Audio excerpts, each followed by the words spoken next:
Hello friends, આજે આપણી જોડે છે રાજેન્દ્રભાઈ જેઠવા. રાજેન્દ્રભાઈને આમ તો 3 ને 3.5 મહિના પહેલા આપણે અહીંયા સ્ક્રૂ મૂકેલા હતા.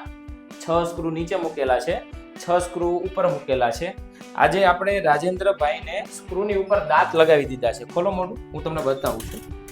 જો આ પરફેક્ટ બધા દાંત છે ને આપણે સ્ક્રૂની ઉપર લગાવી આપ્યા છે રાજેન્દ્રભાઈને. હસો તો રાજેન્દ્રભાઈ, હસો હસો. ઓકે, હું તમને મિરરમાં બતાવું છું. જો ખોલ, હસો. રેડી છે? રેડી, ખુશ છો? એકદમ કામ. હવે રાજેન્દ્રભાઈનો આપણે અનુભવ લઈએ કે એમનું કેવું રહ્યું, આ જર્ની કેવી રહી. આમ તો અમારા વિડીયો જોતા હોય, બીજા પેશન્ટને સ્ક્રૂ નાખીને કોમેન્ટ કરતા હોય છે, બરાબર ને? બોલો રાજેન્દ્રભાઈ.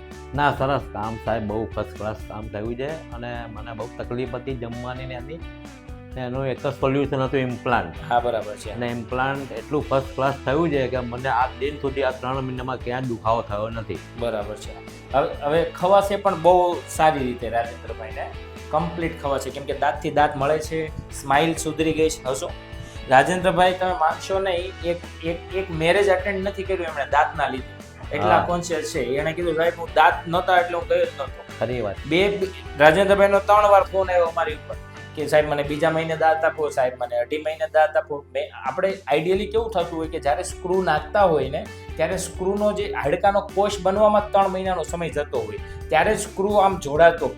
ટેમ્પરરી દાંત કોઈ વાર આપણે આપી દેતા હોય પેશન્ટને, પણ પેશન્ટની થોડી કંઈ ભૂલ થાય તો સ્ક્રૂને ઈજા થતી હોય, એના કરતાં 3 મહિના થોભી જઈએ તો આખી જિંદગી સારું છે. બરાબર ને? એ વાત છે સાહેબ, એકદમ.